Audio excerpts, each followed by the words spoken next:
नमस्कार दोस्तों। केंद्र सरकार ने वक्फ बोर्ड संशोधन बिल को लोकसभा में पेश कर दिया है। इस बिल को कल यानी 2 अप्रैल को लोकसभा में पेश किया गया था। इसके बाद इस बिल को आज यानी 3 अप्रैल को राज्यसभा में पेश किया जाएगा।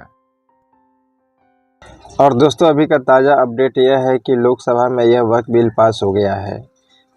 इस बिल के पक्ष में 288 वोट पड़े और इसके विरोध में 232 वोट पड़े।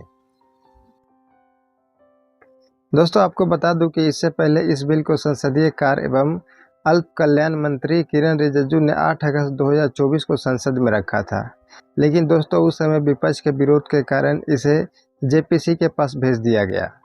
दोस्तों, इस बिल के लाने के पीछे का उद्देश्य की बात करें तो इसका उद्देश्य यह बताया जा रहा है कि वक्फ की जितनी भी सारी संपत्तियां हैं उसमें पारदर्शिता लाना और साथ ही साथ वक्फ बोर्डों के कार्यों में सुधार करना और वक्फ की संपत्तियों से संबंधित विवादों का हल करना है।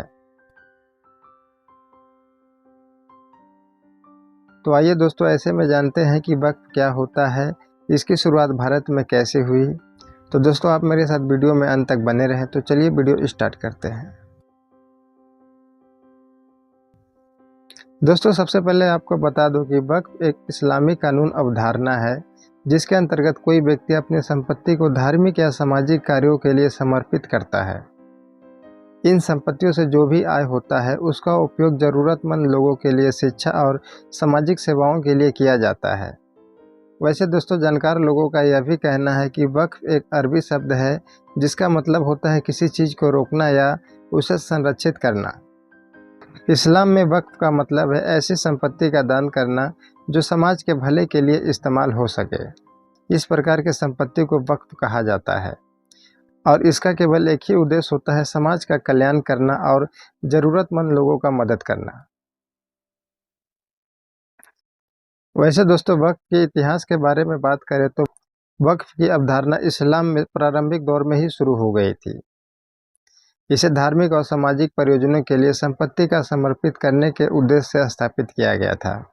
इसके बाद जैसे जैसे समय बीता इसकी और विस्तार होने लगी और समय के साथ बहुत सारे वक्फ की संस्थाएं बनी जिनका केवल एक ही उद्देश्य था, ज़रूरतमंद लोगों का भलाई करना। वैसे दोस्तों, इस्लाम के भारत में आने के बाद वक्फ की प्रथा शुरू होने की बात कही जा सकती है, लेकिन दोस्तों इसका इतिहास थोड़ा अस्पष्ट है। यह स्पष्ट नहीं है कि वक्फ की सही शुरुआत कब से हुई और इसे लागू करने वाला पहला शासक कौन था। वैसे दोस्तों, वक्त के बारे में एक कहानी प्रचलित है। वह यह है कि एक बार खलीफा उमर ने खैबर में एक ज़मीन खरीदी थी। उन्होंने पैगंबर मोहम्मद से पूछा कि इस ज़मीन का सबसे अच्छा उपयोग कैसे किया जा सकता है। इस पर पैगंबर मोहम्मद ने उन्हें सलाह दी कि इस ज़मीन को रोक लेना चाहिए। इसे बेचने या उपहार में देने या विरासत में देने के बजाय इसके फ़ायदे को लोगों की ज़रूरत पर खर्च करना चाहिए। और इस तरीके से दोस्तों उस ज़मीन को वक्फ कर दिया गया, जिसका मतलब है कि उस ज़मीन से होने वाले लाभ सभी लोगों के लिए उपयोगी होगी। दोस्तों, ऐसा कहा जाता है कि वक्फ की संपत्ति की शुरुआत 2 गांवों को दान देने से हुई थी जो मोहम्मद गौरी से जुड़ी हुई है। दोस्तों, कहा जाता है कि 12वीं शताब्दी के अंत में जब मोहम्मद गौरी ने पृथ्वीराज चौहान को हराया तो उसने अपनी शक्ति को मजबूत करने के लिए मुसलमानों की शिक्षा और इबादत के लिए कदम उठाए। उसने मुल्तान के जामा मस्जिद के लिए 2 गांव को दान किए और दोस्तों इसी को भारत में वक्फ की एक शुरुआत का उदाहरण माना जाता है। दोस्तों, आपको जानकारी के लिए बता दें कि भारत में दिल्ली सल्तनत की शुरुआत कुतुबुद्दीन ऐबक से हुई थी, जो 1206 से 1210 ईस्वी तक शासन किए थे। इन्हें ही इस्लामी शासन की शुरुआत करने वाला पहला शासक माना जाता है। दोस्तों, कुतुबुद्दीन ऐबक के बाद इल्तुतमिश शासक बने, जो 1211 से 1236 ईस्वी तक शासक रहे।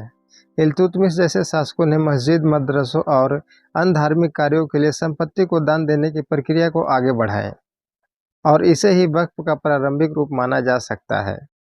हालांकि दोस्तों, अभी भी यह स्पष्ट नहीं है कि वक्फ को लागू करने वाला पहला शासक कौन था, लेकिन दोस्तों इल्तुतमिश के समय ही बहुत सारे इस्लामिक कानूनों को व्यवस्थित करने के काम शुरू हुआ था, जिसमें कहा जाता है कि उन कानूनों में वक्फ भी शामिल था।